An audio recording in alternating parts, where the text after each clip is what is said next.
So I'd like to introduce to you, to all of you, to the Yid behind all of this, to my father, Sholom Halevi Ben Rivka. My father's a Yid with huge Avos Yisrael and a huge Avos Hashem. And I'd like to tell you a couple of stories about that. One story I heard recently, that no one knows all these stories, and recently people have been coming to the family to tell them stories that they were touched by my father. There was a man once who needed some money for his daughter to get married, and he didn't know where he was going to get the money for this wedding. And someone told him, Sholom is in New York, taking care of something. Bump into him and ask him if he can help you. Maybe he'll help you a little bit for the chasna. Sure enough, the man makes sure that he's going to be in a certain place, in a certain area where he knew that my father was going to be. He bumps into my father. My father happened to have been walking out from somewhere where he needed to have a big amount of cash in an envelope in his pocket. And he had in this envelope he had $10,000. The Yid came over to him and asked him, told him the whole story, about how he wasn't able to afford for the wedding for his daughter, and he's going to make a very small wedding, and he wants to know if my father can help him out.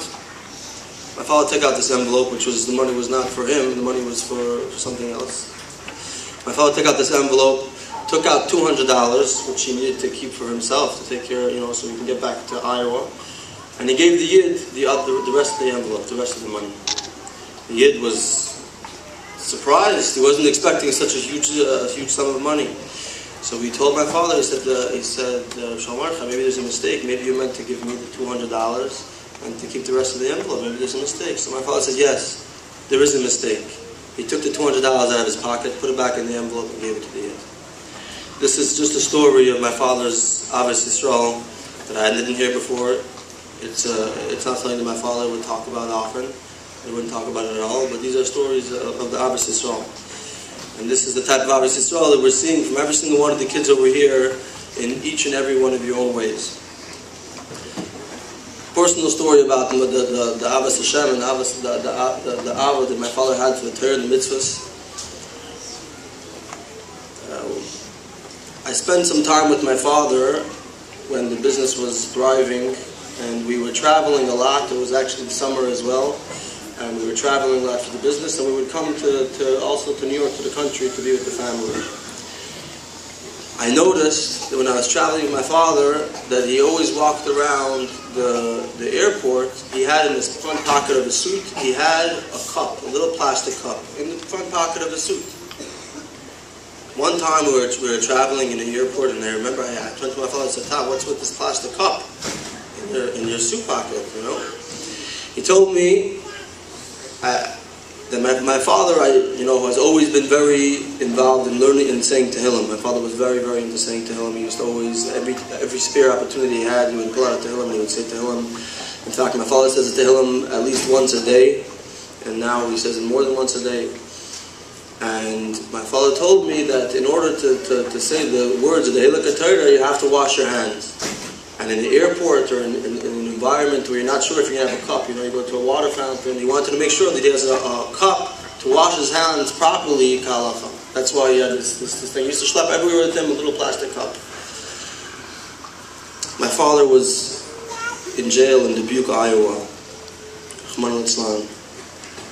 and I remember I went to visit him, and it was a special visitation that was arranged by an organization called the Aleph Institute. They arranged for me to go visit him and discuss what matters. I went to visit him, and it was through a glass. There's a glass over here. You sit down over there, and my father comes in from the other side of the room through the glass, and I see he walks into the room, and he sits down. He's wearing an orange jumpsuit. And his emunah and his spirits were unbelievable. He reached me with a big smile. Shmuel, how you doing? How was your trip? How's everything? We discussed something. I noticed he walked into the room and he put down, I don't know if when you go to a deli, you get sometimes these 2-pound containers for the salad and different things. So he has this 2-pound container and he puts it down next to him. I asked him, Tom, what's with this plastic container, 2-pound container? It reminded me of the same answer that he gave me in the airport years before that. He's Ahmad al-Islam in jail. He doesn't know if he's going to have a cup. They always take away the cups afterwards. He convinced them, and he's able to keep this 2-pound container, plastic container that he had, some salads that were brought, kosher salad that was brought. He kept this 2-pound container and he guards it with his life, because this is his only way to wash Negelwasser, so he could say Tehillim, so he could daven via mensch, and serve Hashem and learn like a Yid. Those are 2 stories that I wanted to share with you about my father's Avos Yisrael and Avos Hashem and Avos the Mitzvahs. A third story. This one is the story of the Hilik of Baal Shem Tov HaKadosh. 1 year before Rosh Hashanah, the Hilik of Baal Shem heard that there was going to be a big Zera against a certain Yiddish village in Russia. There's going to be a Gzera, and Rahman al-Islam, this Yiddish village, it was going to be, I don't remember if it was going to be a plague or something, but this Rahman al-Islam, everyone in this Yiddish village was going to be not going to make it through the year. So, of course, the Hilik of Hashem goes up to Shvuyim, and he goes all the way up, and he comes before Kisei HaKavod, and he asks the Rebbeinu Shalom to take away this Gzera, and he begged and pleaded that this Gzera should go away, but it was unsuccessful. It was a big Gzera, a big Kitur L'mayla, and for some reason this village was the Kapara. And the Baal Shem Tov was very dejected. He didn't know what to do. He spent a lot of time trying to convince the Rebbeinu Shalom, to convince him in front of the Kisei HaKavod that this Gzera should be annulled, but he wasn't successful. On his way back, he passed by a huge palace in the sky. And he asked from one of the Malachim, he said, "What's this big palace from? What's this palace for?" It was empty. What is this palace for? So the Malach tells him, this palace is for a Yid, Sholom, the wood chopper. Wood chopper. How does he have such a schus to have such a huge palace in Maila, in Shemayim? The Malach tells him, this Yid is a wood chopper. He spends all day in the woods, hacking holtz. What does he do while he's chopping this wood? He says the Tehillim. And he makes sure to say the Tehillim at least 6 times a day. And the schus of this Tehillim, every single ice, every single word of the Tehillim that he says builds another brick for this palace, and this palace is his for Olam Haba. Baal Shem Tov right away comes down and travels to where this town, where this Sholom, the woodchopper, lived.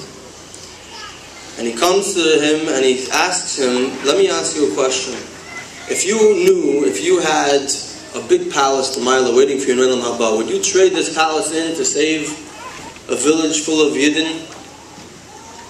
He says, of course. I don't know if I'm zeichet to have a hut in Olam Haba, but whatever I'm zeichet to have, I would trade it in an instant to save the village. And right away the Baal Shem Tov saw that the Gzera disappeared. And this is the power of the Tehillim. My father was it was so important to him to make sure to say the Tehillim. Not only Shabbos Mevarchim, where we tried to say the Tehillim every Shabbos Mevarchim, but every Shabbos and every day he said the Tehillim multiple times. And I was told by the Askanim here that you were arranging another sides for the beautiful mitzvah, Pidyon Shvuyim, that you brought together such a large amount of money, which it just baffles the mind to think how a group of children and bachrim could pull together such a big feat. But besides for that, I heard that you're putting together kapitlach upon kapitlach upon kapitlach, thousands of kapitlach of Tehillim that are being said in my father's chos. And I'm sure this, on top of the money that was raised for the Pidyon Shvuyim, this is going to mean a lot to my father, and more importantly, it means a lot to Rebbeinu Shalom. And the thousands of kapitlach of Tehillim that you have arranged should be the biggest chus, and should be the ones that pull away the Gzeira from my father, and should be the ones that pull away the Gzeira from all of Klal Yisrael, where we all come to Bias Mashiach, we all go to Yerushalayim, B'meir B'meinu, Amen.